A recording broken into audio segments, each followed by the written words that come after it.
Bukek Xiansu. Audiobook, novel silat. Cerita, Ho Ping Hu. Bab 37. Kalau pemimpin seperti An Lushan itu dapat ditangkap, tentu yang lain akan tunduk, atau kalau sampai dapat dibunuh, hal ini tentu akan melumpuhkan semangat lawan. Melihat gerakan mereka berdua, An Lushan terkejut. Memang dia sudah mendengar pelaporan anak buahnya bahwa dua orang ini lihai sekali, akan tetapi tidak disangkanya bahwa mereka akan dapat bergerak secepat itu, seperti dua sinar halilintar saja menyambar ke arahnya. Dia berteriak dan cepat menjatuhkan diri ke belakang sehingga dua orang penyerang itu langsung dihadapi oleh tokoh-tokoh Kang Ou yang berdiri di kanan kiri dan belakangnya. Terang cering-cering. Para tokoh Kang Ou itu terkejut bukan main. Sekaligus ada 4 orang yang melindungi An Lushan dan menangkis pedang dan tombak di tangan Liu Bue dan Ou Xiankok, akan tetapi 4 orang itu terhuyung ke belakang karena mereka bertemu dengan tenaga yang amat dahsyat. Ou Xiankok yang ingin agar penyerbuan 18 orang pendekar itu berhasil dalam waktu singkat dan tidak perlu terjadi pembunuhan besar-besaran, sudah menggunakan ginkangnya yang amat hebat. Tubuhnya meluncur ke depan mengejar An Lushan yang hendak menyelamatkan diri ke belakang para pembantu dan para pengawalnya. Dapat dibayangkan betapa kagetnya hati An Lushan ketika melihat tiba-tiba dia diancam oleh sebatang tombak yang dipegang oleh orang yang seperti terbang di atasnya. Dia pun bukanlah seorang biasa, melainkan seorang panglima yang sudah banyak pengalamannya bertempur, memiliki pula ilmu silat campuran yang lihai dan tenaganya kuat bukan main. Melihat betapa dia terancam, secepat kilat tangan kanannya bergerak dan begitu pedangnya tercabut, tampak sinar terang yang menyilaukan mata. Kemudian pedangnya menangkis ke arah tombak yang mengurungnya dengan sinar tombak. Trak! Tombak di tangan Ou Xiankok itu patah-patah.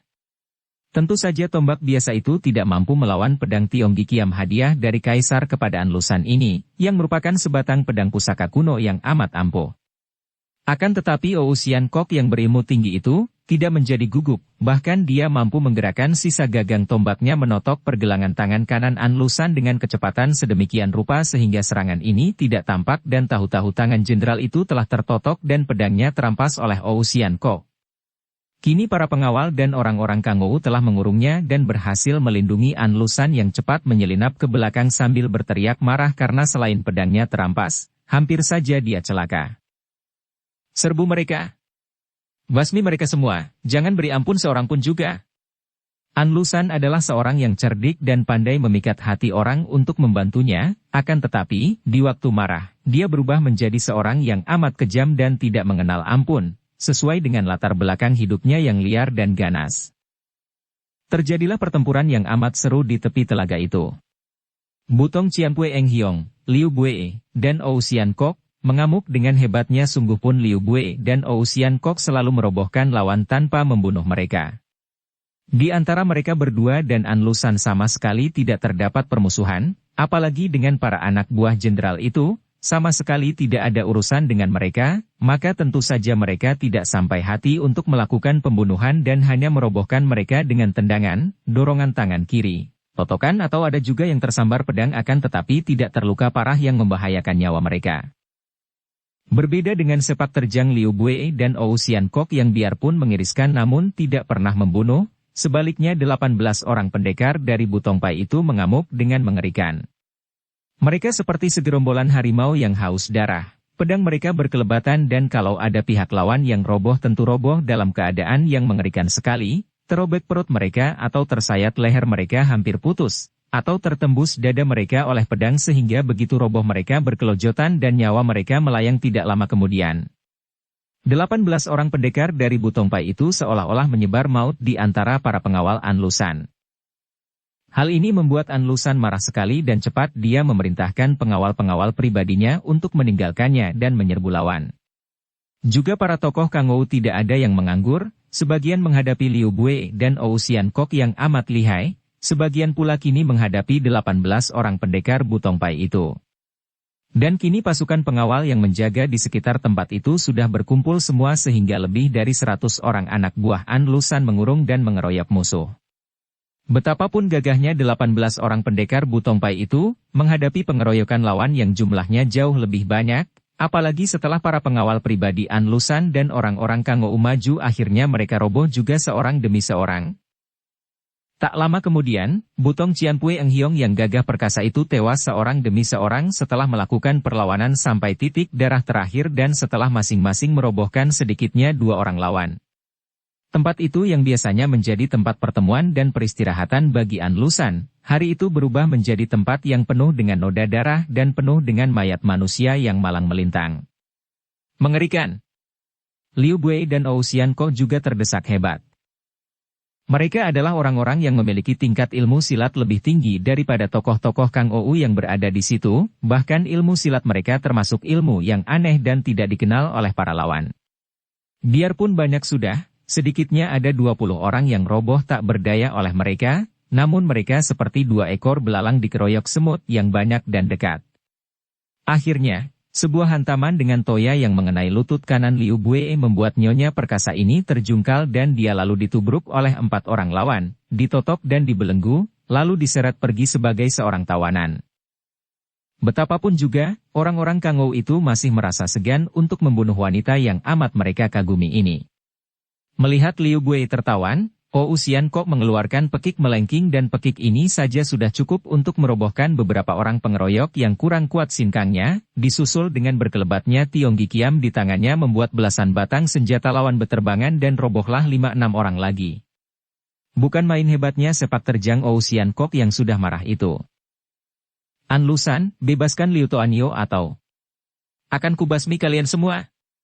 Aku Ou Xianko dari Pulau Neraka tidak biasa mengeluarkan ancaman kosong belaka. Saking marah dan khawatir melihat Liu Bui ditawan, Ou Xianko lupa diri dan menyebut-nyebut Pulau Neraka. Terkejutlah semua orang mendengar ini. Mereka tidak pernah tahu di mana adanya Pulau Neraka, akan tetapi di dalam dongeng mereka mendengar bahwa Pulau Es dan Pulau Neraka merupakan pulau-pulau tempat tinggal para dewata dan siluman yang memiliki ilmu yang amat luar biasa. Kalian tidak tahu dia itu adalah bekas permaisuri dari Pulau Es? Bebaskan dia! Teriaknya lagi sambil menendang dengan kedua kakinya secara berantai, merobohkan 4 orang di antara para pengeroyoknya. Kembali semua orang terkejut, termasuk An Lushan. Pulau Es? Benarkah apa yang dikatakan laki-laki gagah perkasa itu? Ataukah hanya gertak sambal saja agar wanita yang tertawan itu dibebaskan? Selagi semua orang ragu-ragu, terdengarlah suara ketawa, hehehe, anak-anak nakal, kiranya masih ada yang tinggal di antara penghuni Pulau Es dan Pulau Neraka. Hayo kalian berdua ikut saja bersamaku karena bukan disinilah tempat kalian. Suara ini halus dan perlahan saja, namun anehnya mengatasi semua suara dan terdengar dengan jelas oleh mereka semua. Ketika An Lushan dan anak buahnya memandang, ternyata yang muncul adalah seorang kakek bercaping lebar yang mereka kenal sebagai kakek nelayan yang suka memancing ikan di telaga. Karena kakek itu bersikap halus dan tidak pernah bicara, maka An Lushan hanya menyuruh anak buahnya mengamat-amati saja. Kakek itu sudah berbulan-bulan memancing ikan di telaga dan sama sekali tidak mengganggu, juga sama sekali tidak mencurigakan, maka kini kemunculannya dalam keadaan yang menegangkan itu benar-benar amat mengherankan hati orang. Ou Xianko yang mendengar ucapan itu, terkejut sekali dan cepat dia memandang. Ketika melihat seorang kakek berpakaian sederhana tambal-tambalan, bertopi caping lebar nelayan, memegang tangkai pancing dari bambu dan di pinggangnya tergantung sebuah kipas bambu, dia cepat memandang wajah kakek itu dan melihat wajah yang sudah tua akan tetapi dengan sepasang mata yang tajam penuh wibawa. Tahulah dia bahwa dia berhadapan dengan seorang kakek yang lihai, maka otomatis dia mengira bahwa tentu ini merupakan seorang tokoh Kangou yang menjadi kaki tangan An Lushan pula. Maka lebih baik turun tangan lebih dulu sebelum lawan tangguh ini mendahuluinya, pikir Ou Xianko. Sudah tua bangka masih banyak pamrih mencampuri urusan pemberontakan, bentaknya dan pedangnya mengeluarkan sinar. Lenyap bentuknya berubah menjadi sinar bergulung-gulung ketika dia meloncat dan memutar senjata itu menyerang. Dengan tenang kakek itu menghadapi penyerangan ini, sikapnya seperti seorang tua menghadapi seorang anak yang nakal. Karena menduga bahwa kakek itu tentu amat lihai, maka Ou Xianko tidak bersikap tanggung-tanggung sekali ini, pedangnya meluncur dengan amat cepatnya dan dia membuka serangan. Akan tetapi tiba-tiba kakek itu memutar pancingnya dan terdengarlah suara bersuitan nyaring sekali. Ousian Kok bersikap waspada dan ketika tangkai yang terbuat dari bambu panjang itu menyambar ke depan menyambutnya, dia cepat menggerakkan pedangnya yang ampuh dengan mengerahkan tenaga sinkang untuk membabat putus bambu itu.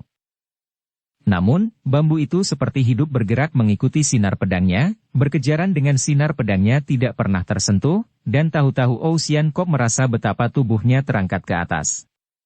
Ternyata bahwa ketika kakek itu memutar bambu yang menjadi tangkai pancing, tali pancingnya berputaran sedemikian cepatnya sampai tidak tampak karena tali itu kecil saja, dan tahu-tahu mata pancing itu telah mengait punggung baju Ousian Kok sehingga seolah-olah Ousian Kok dijadikan ikan yang terkena pancing. Ousian Kok terkejut dan marah, dia bergerak hendak membabat tali pancing di atas punggungnya, akan tetapi tiba-tiba tubuhnya yang tergantung itu berputar cepat sekali. Dia diputar-putar di atas kepala kakek itu sehingga kalau sampai tali itu diputuskan dengan tangannya, tentu tubuhnya akan terlempar dan terbanting keras tanpa dia mampu mencegahnya karena tubuhnya sudah berputaran seperti kitiran di udara. Semua orang memandang dengan mata terbelalak dan mulut ternganga, kaget dan kagum melihat betapa mudahnya kakek tua itu membuat Ousian Kok yang sakti itu tidak berdaya sama sekali. Ousian Kok merasa malu dan marah. Dikerahkannya sinkangnya dan dia telah menggunakan ilmu memberatkan tubuhnya. Seketika tubuhnya yang masih berputar-putar itu agak menurun dan bambu itu melengkung seolah-olah tidak kuat menahan tubuhnya. Tidak buruk. Kakek itu berseru kagum juga, akan tetapi karena dia masih memutar-mutar hasil pancingannya itu dengan amat cepatnya, Ousian Kok tidak dapat melepaskan diri dan hanya melirik ke arah kakek itu dengan pandang mata penuh kemarahan dan kadang-kadang mencoba untuk menggerakkan pedang membacok ke arah tubuh kakek itu. Tiba-tiba terdengar suara Liu Bue, "Outo Ako, jangan melawan. Lo Cianpue, mohon Lo Cianpue sudi mengampuninya." Mendengar seruan Liu Bue ini Ousian Kok terkejut dan dia menghentikan usahanya untuk menyerang atau membebaskan diri, lalu berkata, "Harap Lo Cianpue sudi memaafkan kalau saya bersikap kurang ajar." "Hehehe, ternyata pulau neraka belum merusakmu, orang muda." Tali pancing itu mengendur dan tahu-tahu Ousian Kok telah mendapatkan dirinya berada di atas tanah. Dia berdiri tak bergerak, hanya menoleh ke arah Liu Bue yang kini sudah terbelenggu dan dijaga ketat. Kakek itu lalu menghadap ke arah An Lusan yang berdiri di tempat aman, kemudian berkata halus, "An Go An Sui harap suka memenuhi permintaan seorang tua seperti aku agar suka membebaskan wanita itu." Sudah kita ketahui bahwa An Lusan adalah seorang yang amat cerdik. Melihat keadaan kakek itu, dia pun maklum bahwa orang tua itu amat sakti dan menghadapi seorang kakek seperti itu, lebih baik bersahabat daripada memusuhinya. Kalau ingin berhasil dalam mengejar cita-cita, berbaiklah dengan sebanyak mungkin orang pandai, demikian pedoman hatinya. Maka tanpa ragu-ragu lagi dia memberi isyarat kepada orang-orangnya untuk membebaskan Liu Bue. Tentu saja isyarat ini tidak ada yang berani membantahnya sungguh pun para anak buah dan pembantunya merasa khawatir akan sikap An Lusan ini. Di situ terdapat 3 orang lawan tangguh, yang seorang sudah tertawan mengapa dibebaskan lagi? Bukankah ini merupakan perbuatan bodoh dan berbahaya? Liu Bue yang sudah terbebas dari totokan dan belenggu, segera menghampiri kakek itu dan menjatuhkan diri berlutut. "Lo Cianpue," katanya dan melanjutkan dengan tangis yang menyedihkan. Kakek itu mengangguk-angguk. Sudahlah, aku sudah tahu semua yang menimpa dirimu dan Pulau Es. Sudah semestinya demikian, ditangisi pun tidak akan ada gunanya." Liu Bue sadar mendengar ucapan ini dan cepat menghapus air matanya, lalu berkata kepada Ousian Kok, "Outo Ako, beliau ini adalah kakek dari suamiku yang telah lama meninggalkan pulau dan mengasingkan diri sebagai seorang pertapa. Baru sekarang aku dapat bertemu dengan beliau." Mendengar ini, terkejutlah hati Ousian Kok. Kalau orang tua ini kakek dari Han Tiong, berarti kakek ini dahulunya adalah Raja Pulau Es atau setidaknya tentu pangeran. Dan tentu ilmunya sudah amat tinggi, karena dia tadi sudah merasakan kelihayan kakek ini, hatinya makin tunduk dan dia pun menjatuhkan diri berlutut di depan kakek itu di samping Liu Bue. "Tecu Ousian Kok mohon maaf sebesarnya kepada Lo Cianpue," katanya. Kakek itu terkekeh, "Hehehe, kalian ini 2 orang muda memang tidak pernah bertobat. Sudah puluhan tahun hidup menghadapi bermacam penderitaan, masih saja tidak mau merubah dan mencari keributan pula di sini. Kalian berdua mempunyai bakat baik sekali untuk mempelajari hidup dan marilah kalian ikut bersamaku. Kalau kalian tidak mau, aku pun tidak akan memaksa, akan tetapi kelak kalian hanya akan menemui kekecewaan dan kesengsaraan belaka. Sebaliknya, kalau kalian suka ikut bersamaku, segala hal mungkin saja terjadi. Liu Bue dan Ousian Kok saling pandang dan biarpun mulut mereka tidak saling bicara namun hati mereka sudah saling menerima getaran dan mereka tahu bahwa kemanapun mereka pergi, asal mereka tidak berpisah, mereka akan merasa cukup kuat, berani tabah dan bahagia. Maka keduanya lalu mengangguk-angguk tanpa bicara lagi. Kakek itu merasa girang, lalu menoleh ke arah An Lushan. Angoan Sue, telah berbulan-bulan aku menyaksikan gerakanmu dan engkau memang pantas menjadi penggempur kelemahan kerajaan. Bukan urusanku untuk mencampuri. Nah, perkenankan kami bertiga pergi dari sini. An Lushan cepat melangkah maju dan mengangkat kedua tangannya ke depan dada. Lo Qianwei, saya mohon petunjuk Lo Qianwei mengenai perjuangan kami. Jenderal ini maklum bahwa membujuk mereka untuk membantunya amatlah sukar, maka sedikitnya dia ingin memperoleh petunjuk dan nasihat dari kakek sakti itu. Mendengar ini, kakek itu lalu memutar-mutar pancingnya yang mengeluarkan suara bersuitan dan makin lama makin nyaring kemudian terdengar suara itu melengking seperti suling dan berlagu. Barulah terdengar suaranya seperti orang bernyanyi, diiringi suara seperti suling yang timbul dari tali yang diputar cepat itu. Yang lama akan terguling yang baru menggantikannya, yang baru akan menjadi lama dan ada yang lebih baru pula. Yang tua akan mati diganti yang muda akan menjadi tua mati dan diganti pula. Apakah yang kekal di dunia ini? Yang menyebabkan kematian dan kesengsaraan akan dilanda kematian dan kesengsaraan ayah dan anak menyukai kekerasan akan menjadi korban kekerasan pula. Suara melengking dan nyanyian terhenti. Semua orang tercengang dan diam, pikiran bekerja memecahkan arti nyanyian itu dan ketika mereka memandang tiga orang itu telah pergi dari situ. Barulah para pengawal sadar dan hendak mengejar, akan tetapi An Lushan berkata, jangan ganggu mereka. Para pengawal yang mengikuti dari jauh kemudian melapor kepada An Lushan betapa kakek itu menggandeng tangan Ousian Kok dan Liu Bue melompati jurang yang amat lebar kemudian lenyap di balik gunung. An Lushan menghela napas panjang, mengingat-ingat dan mencoba memecahkan arti nyanyian itu, menyuruh orangnya menuliskan nyanyian kakek itu. Dia merasa girang ketika orang-orangnya yang terkenal ahli sastra menguraikan nyanyian yang merupakan ramalan baik baginya. Yang lama akan terguling yang baru akan menggantikannya. Hal ini saja sudah jelas berarti bahwa perjuangannya menggulingkan pemerintahan lama pasti akan berhasil. Apalagi bait-bait terakhir yang mengatakan bahwa ayah dan anak menyukai kekerasan akan menjadi korban kekerasan pula. Ditafsirkannya bahwa ayah dan anak tentulah kaisar dan putra mahkota yang tentu akan dibunuhnya kalau dia berhasil merebut tahta kerajaan. Memang demikianlah semua manusia. Selalu menafsirkan segala sesuatu dengan kepentingan dan keinginan hatinya sendiri seolah-olah segala sesuatu yang tampak di dunia ini khusus diperuntukkan dirinya belaka. Kenyataannya kelak akan terbukti bahwa biarpun An Lushan berhasil merampas tahta kerajaan, namun dia tidak dapat lama menikmati hasil pembunuhan besar-besaran dalam perang pemberontakan itu, karena tidak lama kemudian dia dan putranya berturut-turut dibunuh oleh kaki tangannya sendiri. Orang memang selalu lupa akan kenyataan hidup bahwa yang baru lambat laun akan menjadi lama juga, yang muda akan menjadi tua pula. Manusia selalu dibuai oleh khayal. Selalu dipermainkan oleh pikirannya sendiri yang menjangkau jauh ke masa depan, menjangkau segala sesuatu yang tidak ada atau yang belum dimilikinya. Manusia tidak mau melihat apa adanya, tidak mau memperdulikan yang begini, melainkan selalu mengarahkan pandang matanya kepada yang begitu, yaitu sesuatu yang belum ada, yang menimbulkan keinginan hatinya untuk memperolehnya. Manusia lupa bahwa yang begitu tadi artinya belum diperolehnya. Kalau sudah diperoleh dan berada di tangannya akan menjadi yang begini pula dan mata akan tidak mempedulikan lagi karena sudah memandang pula kepada yang begitu, ialah hal lain yang belum dimilikinya.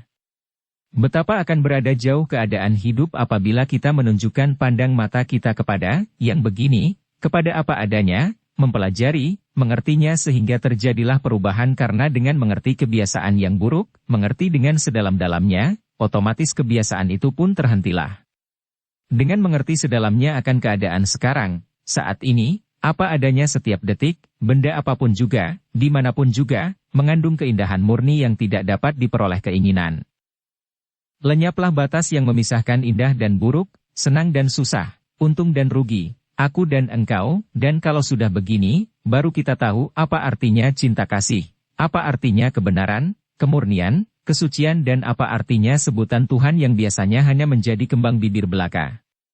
Kita tinggalkan dulu Liu Gue dan Ou Xian Kok yang ikut pergi bersama kakek nelayan sakti yang bukan lain adalah kakek dari Han Tiong, bekas Raja Pulau Es yang telah puluhan tahun lamanya meninggalkan pulau itu dan merantau di tempat-tempat sunyi sebagai pertapa yang mengasingkan diri dari dunia ramai. Sudah terlalu lama kita meninggalkan Xin Liong dan Swat Hong, maka marilah kita mengikuti perjalanan dua orang itu. Seperti telah dituturkan di bagian depan, Xin Liong dan Swat Hong saling bertemu kembali di lereng puncak Gunung Awan Merah tempat tinggal Titok Siang Koan Hou. Setelah mendengar tentang Butong Pai yang dikuasai oleh Tekuat Lin yang memang sedang mereka cari-cari, Xin Lion bersama Swat Hong lalu meninggalkan lereng Awan Merah, turun gunung dan dengan cepat pergi menuju ke pegunungan Butong San. Biarpun kedua orang muda yang memiliki ilmu kepandaian tinggi ini telah menggunakan ilmu berlari cepat dan hanya mengaso apabila mereka merasa lapar dan terlalu lelah saja, namun karena jaraknya yang amat jauh, kurang lebih sebulan kemudian barulah mereka tiba di lereng pegunungan Butong San. Di kaki gunung tadi mereka telah memperoleh petunjuk dari seorang petani di mana letak Butong Pai, yaitu di atas sebuah di antara puncak-puncak pegunungan Butong San. Hati-hatilah, Sumoy, kita sudah tiba di daerah Butong Pai. Xin Liong berkata ketika mereka berhenti sebentar di bawah pohon untuk melepas lelah sambil menghapus keringat dari dahi dan leher. Kita hanya berurusan dengan Tekuat Lin, urusan pribadi yang sama sekali tidak ada hubungannya dengan Butong Pai. Kita harus menyatakan ini kepada semua orang Butong Pai, kalau mereka tidak mau mengerti dan hendak membela Tekuat Lin, kita hantam mereka pula. Hati Xin Liong merasa khawatir sekali. Memang akibatnya amat berlawanan setelah bertemu dengan Sumoynya ini. Girang dan juga khawatir, serba susah. Dia tentu saja girang sekali dapat bertemu dengan Sumoynya dalam keadaan selamat dan sehat. Akan tetapi di samping rasa girang ini, juga dia kini selalu dilanda kekhawatiran akan sifat Swat Hong. Andai kata dia sendiri saja yang datang ke Butong Pai, tentu dia akan membujuk agar Tekuat Lin mengembalikan pusaka-pusaka Pulau Es dan dia tidak akan menuntut hal ini. Akan tetapi, setelah pergi bersama Swat Hong, dia tahu bahwa tentu gadis ini akan menimbulkan keributan. Tentu Swat Hong akan memusuhi Tekuat Lin yang dianggapnya menjadi penyebab kesengsaraan ayah bundanya. Hal ini menaruh dia di tempat yang amat tidak menyenangkan. Membantu Swat Hong memusuhi Tekuat Lin berlawanan dengan batinnya karena dia tidak ingin memusuhi siapapun juga. Tidak membantu, tentu Swat Hong terancam bahaya dan tentu akan marah dan benci kepadanya. Mereka sudah mendekati puncak di mana tampak dinding tembok Butong Pai yang tinggi. Sumoy, kau serahkan saja kepadaku untuk bicara dengan orang-orang Butong Pai. Kurasa mereka akan suka menerima alasan kita kalau mereka mendengar apa yang telah dilakukan oleh ketua baru mereka. Swat Hong mengangguk. Baiklah, terserah kepadamu, Su Heng. Akan tetapi kalau sudah tiba saatnya, kuharap engkau jangan mencegah aku membunuh iblis betina itu. Xin Liong tidak menjawab, hanya menghela napas panjang. Mari kita mendekati pintu gerbang itu. Heran sekali, mengapa sunyi amat? Bukankah kabarnya Butong Pai merupakan perkumpulan yang besar dan mempunyai banyak anak murid? Akan tetapi ketika mereka tiba di depan pintu gerbang yang tertutup tiba-tiba saja pintu gerbang yang lebar itu terbuka dari dalam, terpentang lebar-lebar tampaklah 15 orang laki-laki tua, di antaranya beberapa orang Tosu, melangkah keluar dengan sikap tenang namun penuh wibawa dan memandang tajam penuh selidik kepada Xin Liong dan Swat Hong. Setelah para tokoh Butong Pai itu keluar dan berhadapan dengan mereka, Xin Liong cepat menjura dengan hormat sambil berkata, apakah kami berhadapan dengan para Lo Cian Pui dari Butong Pai?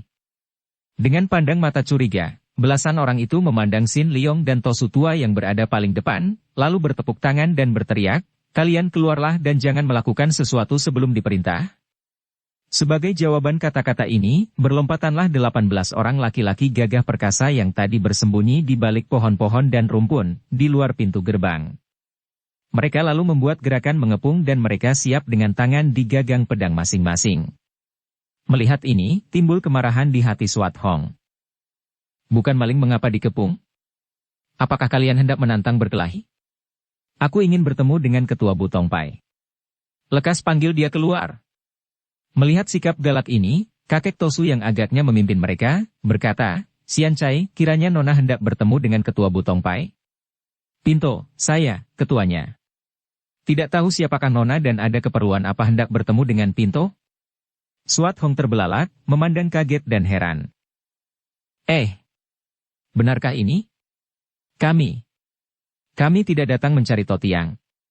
Para Tosu dan semua orang itu saling pandang, kemudian seorang di antara mereka, seorang Tosu pula yang tinggi besar bermuka hitam, tidak setua kakek pertama, bertanya, kalau begitu, siapakah yang Nona cari? Kami mencari Te Kuat Lin. Baru selesai Suat Hong berkata demikian, kakek muka hitam itu sudah berteriak keras dan menubruk maju, tangan kiri mencengkeram ke arah ubun-ubun kepala Suat Hong sedangkan tangan kanan menotok ke arah lehernya. Suat Hong terkejut dan marah. Serangan kakek itu benar-benar amat ganas, kejam dan berbahaya sekali. Apalagi ketika terasa olehnya betapa dari kedua tangan yang panjang dan besar itu menyambar hawa pukulan yang menandakan bahwa kakek itu memiliki tenaga yang kuat. Bersambung ke bab 38.